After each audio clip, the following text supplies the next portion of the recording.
Welcome to Reinvent and the Reinvent the Humanities to Change the World series, done in partnership with Georgetown University. This is one of a series of interviews we're doing in this series to talk to folks inside and outside of academia, different fields, who both understand and appreciate the humanities and actually can tease out some of the main themes we're trying to work on in this series. And today we've got Brian Sager here with us. And it's hard to describe Brian, frankly, in one line, like, who is Brian? He's kind of what I kind of think of personally as a kind of polymath. He's had many experiences in many different fields, but I think primarily you could think of him in the technology and entrepreneurial kind of side of things. He's like a serial entrepreneur, but he also has a broad range of experience. He also has a strain of his background, which is deeply entwined in the humanities, which we're going to explore in this conversation over the course of the day here. So, Brian, welcome to being here, and maybe a way to start is just in a kind of a bigger picture kind of overview. Talk a little bit about your kind of career trajectory of kind of some of the things you've done, and we can kind of go back and maybe delve a little deeper in it, but just give me the kind of, how would you describe your kind of professional trajectory?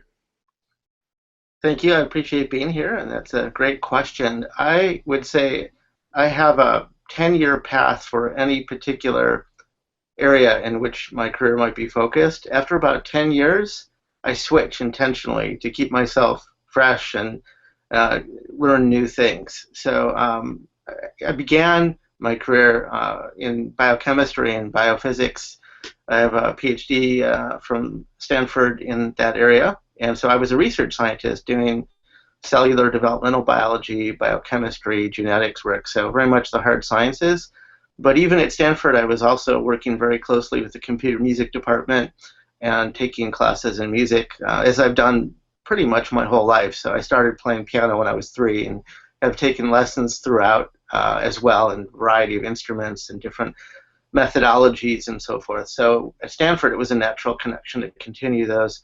I did postdoc fellowships at MIT, Harvard, focused on neuroscience, artificial intelligence, and the basis of learning, and studied human memory as well.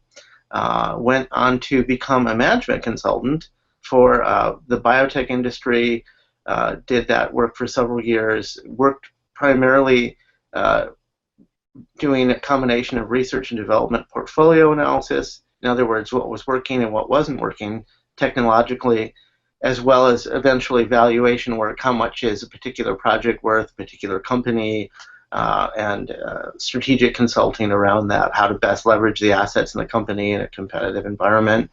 From there, I became an entrepreneur and worked in the solar industry for about 10 years, built out a company that focused on nanotechnology-enabled solar panels. We raised about $600 million, built out about 1 million square feet of production facilities on both California as well as in Germany, and I exited that in 2010, and about 4 years ago started a computational linguistics company, which is called Omnity, which is interconnecting knowledge from a wide variety of sources, including the sciences and the humanities. So far I've had 3 very distinct phases of my life: research science, then management consulting, and kind of corporate finance, and then being an entrepreneur. And in the entrepreneur, I've had now 2 companies that have been focused on science-based or technologically based innovation. The first, the solar panel; the second, the interconnection of knowledge through the computational linguistics. But through that whole time, I've also had a record label. I put out music available on iTunes and other digital sources, as well as in physical stores when they were prominent. So it's been dual career the whole time. Well, so that's fascinating. We'll go back a little bit into different parts of your professional trajectory there, but just as long as we're laying out the big picture here, you mentioned a little bit of, starting to play the piano when you were 2 or whatever, but just setting aside to your professional career, how would you describe, if you were talking to a musician or artist, or how would you describe your trajectory over those same kind of period of years? Interesting question. From the beginning, I learned classical piano techniques, so I learned, Beethoven, Mozart, Bach, and all the kind of standard classics. In my teen years, I started to get into jazz, modern jazz. I had the garage bands that every teenager has. And then in my 20s, I started to get into electronic music, not simply because the technology was there, but because the technology was sufficiently advancing that the sound quality of electronic music was becoming really compelling. So what do you find that's so fascinating about the electronic music coming after all your classical and other training? Electronic music allows a level of control over all the individual components of the sound, whether they're harmonics associated in a spectral frame that you would use to perceive timbre, whether it's rhythm, whether it's the capacity to create new instruments that don't even need to follow traditional laws of physics, like a 100-foot-long piano or what have you. There's ways to do modeling of instruments, modeling of sound, and manipulate it. I'll give you one example of something I did back at Stanford, which I still use today. You have sound that has a fundamental frequency and harmonic components above it.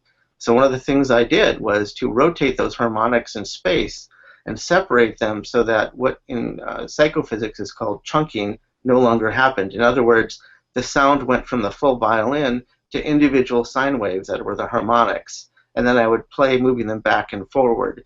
So the capacity to manipulate very specific and discrete components of sound in space and in time in very precise ways was extremely interesting, and it created a high level of short-term information content, which is prominent in electronic music in general. If you listen to, say, commercial electronic music, anybody who's interested in that genre can generally distinguish between composers or producers or remixes in a fraction of a second because of the information content that's available. On the other hand, if you were listening to a classical piece, you would not necessarily know if you were hearing a violin, with the violin being played as a voice in, say, a Mozart concerto or a piece by Bach or Brahms or Stravinsky, because in that 1 second of say a violin playing a D note, that D note being played by itself does not have sufficient information content to uniquely identify it. So electronic music has a fundamentally greater information content, but classical music has a much greater narrative arc. It's much more well structured, in my opinion, over long time frames, because it's not simply an A-B bridge conclude type theme that you might see in pop music. It's actually a narrative arc with different characters that are interacting, being introduced, often with a conflict and a resolution. That's a classical sonata form, which is the narrative arc that's used in classical music as well as literature and many other areas as well. So the goal that I've had was to marry together the short-term information content in electronic music with the exquisite control that's possible with the long-term narrative arc of classical music, and particularly the sonata form, so that we could actually tell a story with that high level of information content. Fascinating. Now, keeping at a kind of high level here is, when you think about those two strains of let's just say that we've just laid out there, your kind of professional work thinking and technology and whatever, entrepreneurialism, and your kind of music strain, do you think of them as separate? Like, oh, I'm going to do some music, or oh, I was going to do this, or do you see them, or how do you see them interconnecting or interweaving, or how do you see the separation or not lack of separation between those two sides of your brain, or two strains of your thinking? Can you talk about that? I think of them as the same because I've got one brain, and no matter what I'm doing, it's the same brain. And I know the thought processes that I make use of in both. Being creative in both draws upon exactly the same framework. You know, you can think of it like this. There's an inventory of components that you have accessible to you. Just like an artist might have different colors of paint that they combine together into a painting, musicians have different voices from different instruments, the different rhythms, different sonic environments, different motifs they can combine in different styles. But these are all separate elements that can be chosen. So once they're selected, then we can take them and combine them in new ways, juxtapose them. And if we're doing them in a framework that makes sense, that's logical to us, and we're consistent with that framework, generally what is produced sound-wise is pleasing to the listener. It's a pleasant tune, so to speak. In the sciences, it's very similar. You take an inventory of the components that you might have, which might be two different types of technologies. You combine them together within a framework that makes sense to you. That sensical framework is further constrained in the sciences because you also have to follow the laws of physics and chemistry. So in both of those pieces, we create essentially puzzles. We have components, we're combining them together, but we have a constraint, and we're trying to combine them together within that constraint in a way that creates a desired output. In the sciences, that output is often a productive experiment that's well controlled, that we actually get a specific result for that tests a hypothesis. In music or art or in literature, it's an output that is at once following the forms of that art form sufficiently that others can be interested in it, connect to it, that there's attraction emotionally and intellectually, but also that it's not vapid. It's actually something that's new. It's something that is surprising. So in both situations, there's a balance between novelty and convention as well. And those are also forms of frameworks, of regulatory frameworks for the interaction of those components. So in all these situations, the way my brain works is I inventory my components, I think about the framework that's constraining them, and I combine them according to those constraints. So in a way, all I'm doing is solving puzzles all day long, no matter whether I'm trying to move from the key of E to the key of G with a symphonic movement, or if I'm trying to combine atomic layer deposition with soluble chemistry in the sciences. So the computational linguistics work I'm doing at Omnity is similar. We're actually interconnecting knowledge from many different fields. And so we have constraints on how that knowledge can be interconnected, computational constraints, cognitive constraints, user interface constraints, but we also want to present that in a sufficient level of novelty that people become hopefully inspired and excited and have insight in what they're seeing. So again, a desired output constrained by a framework with the components being interconnected. So in that way, I'd say the thought processes are the same. The differences between the humanities and the sciences are actually almost from a portfolio perspective. And what I mean by that is the sciences are very, very narrow. They have very specific goals to understand a specific phenomena, the mechanism of action of that phenomena. For example, how do humans learn? How do our neurons change as we take on memories? That's a very specific topic. And we can dive very, very deep into that topic by looking at molecular changes, by looking at electrical changes in neurons. So that's a very deep topic, but it's also relatively narrow. If someone's writing about, say, the philosophy of the scientific revolution, that might be a very broad topic. It might cover many different areas of sciences, and it's moving closer into a classical humanities framework.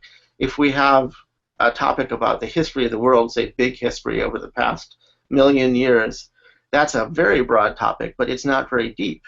So I would say the humanities have extraordinary breadth, and the sciences have extraordinary depth, and where they interconnect, that resonance is extremely powerful. One example of interconnection is in this era, we're almost at the level of experimental philosophy. For thousands of years, philosophers from the Greeks on up have been trying to understand what is the nature of the soul, what's the nature of consciousness. There's been an enormous amount of literature written on that. Now we actually can begin to understand the molecular basis of consciousness, for example, by looking at changes in the structure of our brains over time using technological tools which didn't exist in the past, such as magnetic resonance imaging or positron emission tomography, all kinds of imaging techniques that let us see activity in one part of the brain versus a not, and do that at a level of resolution that can approach single cells. So we actually can start to look at our electrical and chemical circuitry in the brain to ask philosophical questions. And that's an example of the resonance between them that is so potentially powerful. Now, if you go back to, say, the late 1800s, maybe 1870s, 1880s, there was another era where this began to emerge as kind of resonance, and that was a philosophy called vitalism. And the idea of vitalism was that there's something about what is alive that cannot be captured chemically or physically. And so when biochemistry was initially developed as a formal field of knowledge, there was a lot of pushback from vitalist philosophers who said you can't purify a component of a cell or of a person in any way, or a plant, because something's living that's abstract and goes beyond that. And that was proven not to be the case over the next 100 years. So now we know the structure of our bodies down to the individual atoms. So there was probably a productive discourse, productive interplay, because it forced experiments to be created that were much more sharper, more focused than perhaps they otherwise would have been. So, sometimes the resonance is initially a conflict, but the resolution of that conflict creates knowledge in both domains. Sometimes, in the case of consciousness, it's a really exciting combination that's highly synergistic from the beginning.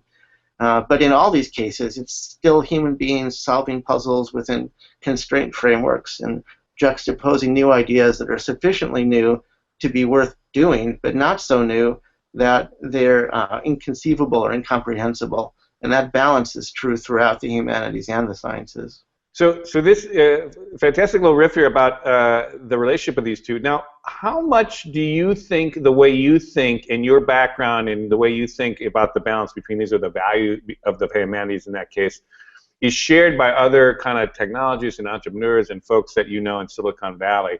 Are you kind of an outlier at some level, or kind of this is the way most people think? I'd just be curious on how your own kind of thoughts on how widespread this kind of thinking is. I'd say this is becoming more widespread over time, in part because the access to both the sciences and the humanities is improving. Education is becoming more accessible through, for example, online courses. The idea of exploring new areas of knowledge is much less stigmatizing. In my own career, for example, these 10-year arcs that I've intentionally created, I've done so to keep from becoming stale. And I know other people who do that as well, both technological entrepreneurs who switch fields after 10 years and scientists who do as well. My own advisor at Stanford went from very different fields over the course of his career, for example, and he was building his career in the 1960s. So I would say that the idea of movement has always been there, but the capacity of technology to enable that movement has dramatically increased the facility with which people can do so. And I certainly have taken advantage of that as well. The web, for example, allows us to ask questions that we would normally in the past have to answer by social encounters with people that we would meet in often random ways. And that was incredibly inefficient. But now we can ask a question and get an answer almost instantaneously in almost any area of knowledge. So, we can do that in our own private rooms, so we don't have to be embarrassed as we explore questions. There's no dumb question, etc. So what we can do then is have the capacity to explore new areas in a way that is really time efficient, cost efficient, non-stigmatizing, non-career threatening, and so forth. And people are exploring, and I think that is becoming more common. Now, I think it is far more challenging for someone in academics to do this, because they are trying to get tenure, they're trying to win grants, they're trying to impress their peers, to win awards, and so forth. That is much less the case in the business world, which is more of a Wild West free-for-all, and I find it a lot more free, frankly, and that's why I don't want to be an academic.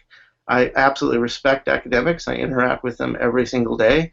But being constrained in a career that says you must stay in this department for your entire life, you must publish in this field for your entire life, I would view as limiting.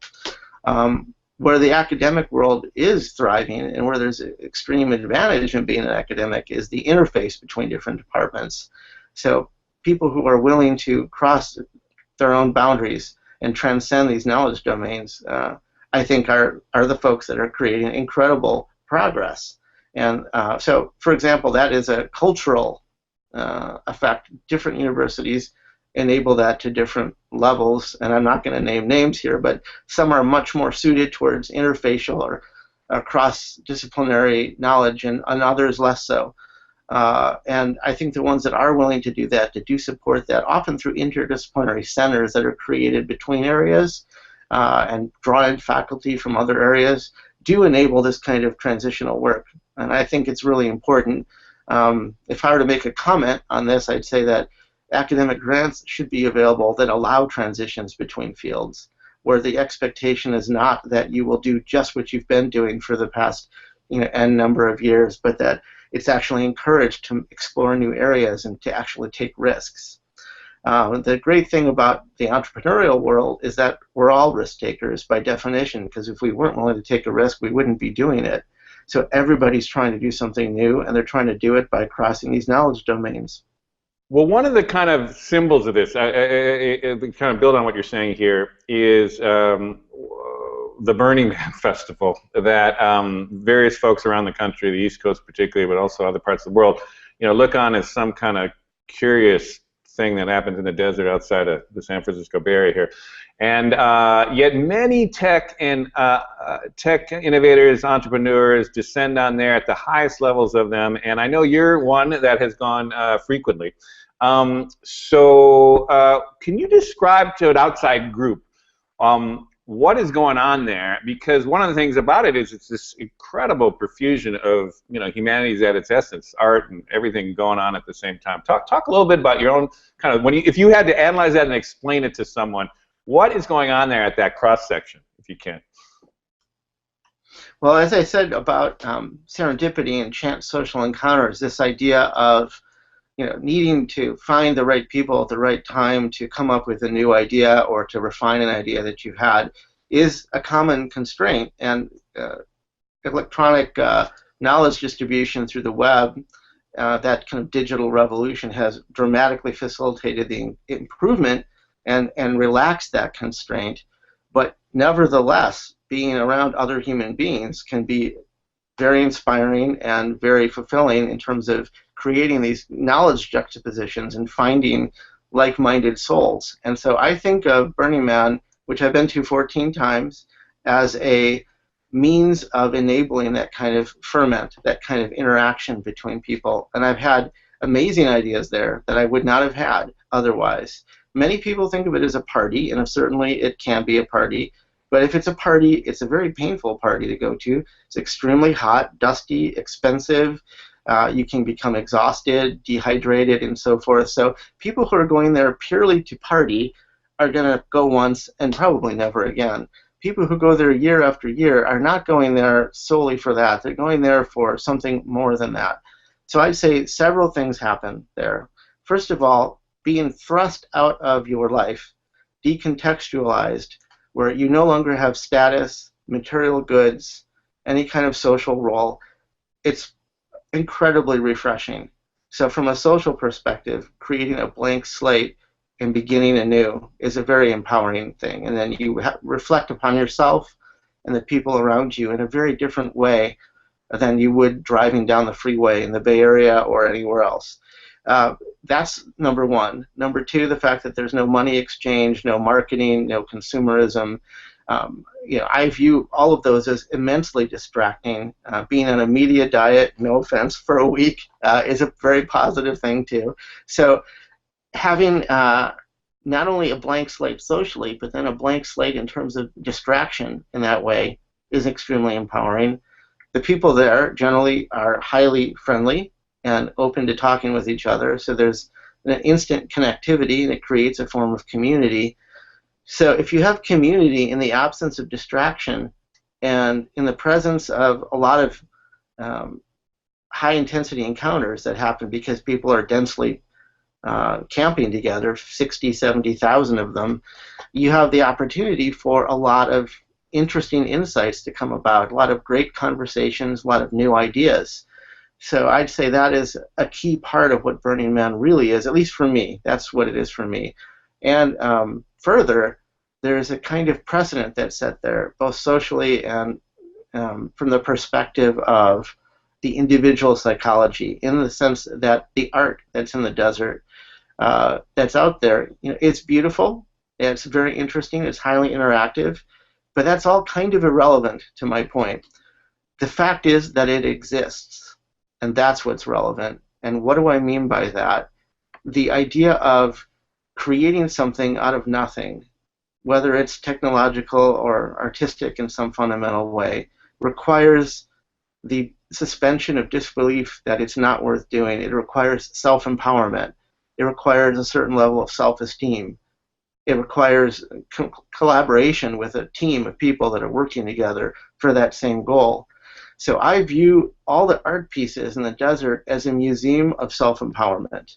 And the more ostentatious they are, the more audacious, the larger the scale, all of that allows for people to realize that they can do things that they've never done before. So when I look at those pieces, I don't think of each piece of art purely from an aesthetic viewpoint. I think they raised a lot of money to build this. It took a lot of people. It took a lot of time. They brought it out in 18-wheel semi-trucks over hundreds or thousands of miles, and they assembled it in the extremely hot desert conditions just to give a gift to other people for a week. And that is astounding to me. And it's a wonderful part of being a human being. And it's very nourishing to realize people are willing to be that generous. And I try to give them kudos when I see great work that's being done by artists. I go up to them and say, you spent so much time creating this. It's wonderful. Thank you for doing that. And that hopefully completes that loop. So, Burning Man to me is a means of repeated demonstration of self-empowerment in a domain or a framework that lacks the normal social context. And in that way, it's a catalyst for innovation, and that's what I think draws people to it. So just to put a coda on that, you've got this incredible tech elite flying in, many of them. I mean, I literally once woke up in a camp where Jeff Bezos crawled out of the tent next to me. Anyhow, you've got the kind of tech elite going to this place. You theoretically could do it without any art or without any kind of the humanities overlay. It could just be a bunch of people getting out there in the desert to talk. But it's the kind of could you just kind of maybe bring out what is it about the humanities piece of that and the attraction of the tech elite to that actually says something about the value of the humanities on top of just the other value of just getting away from the media and all that other stuff you said. Does that make sense? The idea of Burning Man at that level, I think, is a normative one. It's an aspiration for a different kind of society than what we have right now. It's a society that's based on highly innovative ideas that are being combined in extremely unexpected ways very rapidly. And that's what happens when you bring together tens of thousands of people in a very short space with a really dense population and a very friendly culture.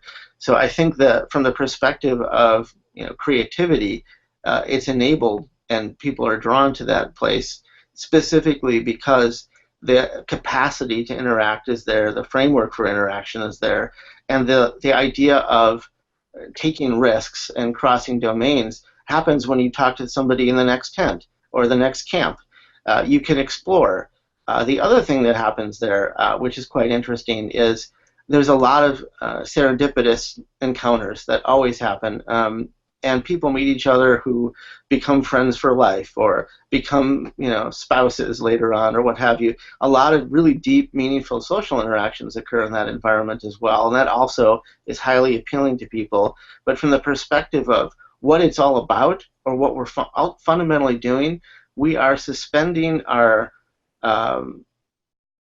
interaction with or participation in the larger culture around us and creating our own culture for a week. And that culture is based on different ideals and different value systems. No money, no advertising, no consumer exchange, no materialism. People are based on the same framework. For many people, it's like going back to ninth grade in high school, their very first day. It's a fresh start. It's a new social environment.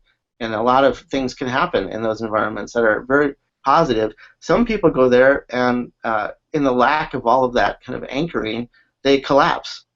There was an opera that was written that I saw in San Francisco a few years back called How to Survive the Apocalypse. And it wasn't about an apocalypse in society. It was about a personal apocalypse. When someone goes to Burning Man for the first time and they've lost all of their status that they may have had in society, and they're treated as an individual based on who they actually are. For many people, that's extremely freeing. For some people, it's terrifying. So a lot of folks have thought about that as well. All right, we're getting towards the end here of the interview, but so what I'd like to just do is, this has been a fascinating conversation about your own particular journey, but I just wanted to use your brain to kind of talk about a few generic questions that we're trying to explore in this series and just get your hit on them, basically. I mean, one of the things we've just been asking a lot of people is just, why does the world need the humanities, and particularly now? I mean, there's a lot of discussion of, well, you know, just that's our general question, is like, if you had to just talk to your fellow citizens, the public, whoever, what's the case for it now in terms of valuing it, in terms of promoting it, in terms of kind of, you know, making sure we don't marginalize it in schooling and that kind of stuff? Just any thoughts on that? Well, I view humanities as the glue that links together the sciences, and the sciences as the feet that allow humanities to move. I don't think you can really have one without the other. If you had a purely scientific experiment with no humanities context, let's say how a neuron is firing in a brain, but you didn't understand it was related to consciousness or what is the soul, it would be a much weaker output of knowledge than if it did have that connection. And if you just had ideas about what is consciousness that were purely abstract with no capacity to do experiments, that would be much weaker. So both of them together create a form of conceptual synergy where each one fuels the other. I personally view it, the idea of being purely in the humanities as relatively weak and being purely in the sciences as relatively weak. Being in both is incredibly strong. You need to have both, I think, to enable the most output from either area.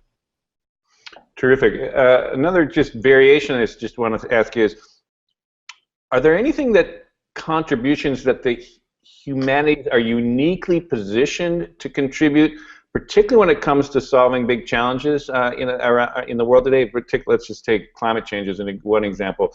But is there something that without the humanities it wouldn't be the same? We lose something fundamental beyond what you just said there, which it's more of a practical sense. And when we're sitting down to solve climate change, is there a case to be made that there's an absolutely unique or critical piece that the humanities could bring that nothing else could bring? Well, I certainly would think of in climate discussions, the idea of historical context is critical. So there have been times and places in the past where there's been great changes in climate. For example, the American West, what is currently the American West, 700-800 years ago became very dry. The water table dropped down many, many feet below where it was, and there was a displacement of Native American Indians because of that changing climate well before any kind of European colonizers had arrived. So that's one example. There's many other examples of places in times where cultures have had to grapple with resource constraints in different ways. And what were those precedents? What happened there? How did people react? How do they adapt? So understanding the history of cultural adaptation to progressive restraint due to differences in soil quality, due to differences in water table level, due to differences in climate, due to increased population or disease or anything that would enable or disable the growth of a population, is something we should be aware of. And the idea of just studying temperature changes in the ocean over time and not having any historical context to understand how human beings have reacted to that in the past would be a tragic mistake. So I view, to your example about climate change, is the history of all the different peoples in the world and how they dealt with resource constraints as a good example of why that needs to be injected into the discussion and be a central part of it. More broadly, I would say that the humanities in general allow us to pose questions that science can answer, and science can ask questions that can be integrated into a broader theoretical or conceptual framework that the humanities enables. And both of those are really critical. So, you know, to use an example from science, string theory suggests we may have an 11-dimensional reality. Mathematical topology might be able to model that, but there's only a few hundred people out of 7 billion who could even understand those equations. So how do we think about what is the nature of the world? That gets more into a philosophical domain again. What does it mean to be a 3 or 4-dimensional creature in an 11-dimensional reality? What are we missing? Then you can imagine folks writing science fiction about this, or movies, or art, and so forth. So there's a lot of exploratory approaches we can have due to the interaction or arising from the interaction of the humanities and sciences that would not be possible if only one of those was there. Any final thoughts on? We're just trying to look for ideas about how we could kind of raise the impact or the profile of the humanities, or deepen people's appreciation of the humanities, or whether that's inside academia, outside academia, within the tech world. Is there any thoughts and practical thoughts on just how you might do it, whether through philanthropic means or government ideas, or you know, any thoughts on just what would actually help the prospects of a deeper and better appreciation of the role of the humanities going forward? Well, there's two pieces to that. One of that is funding, and I do think exploratory grants for humanities folks to really take a scientific concept and expand it into their field, or for scientists to look at something in the humanities and realize that there's a connection there, is very important. And I think the way that the granting system is set up in academia right now is disadvantageous to that goal. The way to do this is to allow people to explore and to allow them to make mistakes. And if they're not making mistakes, they're not sufficiently exploring. And so allowing people to transcend their knowledge domain with funding that supports and enables that, which could come from a government grant, it could come from a private foundation, or both, I think is a really good way to start. So funding is the first piece. And the second piece is knowledge and knowledge exploration. And that's, in fact, why we created Omnity. The idea of Omnity is to cross all knowledge domains, to interconnect patents, scientific papers, literature, everything that humans can create in a digital form that can be interconnected. We are in the process of interconnecting, and people can explore that without taxonomy, without hierarchy, just based on the actual ideas themselves.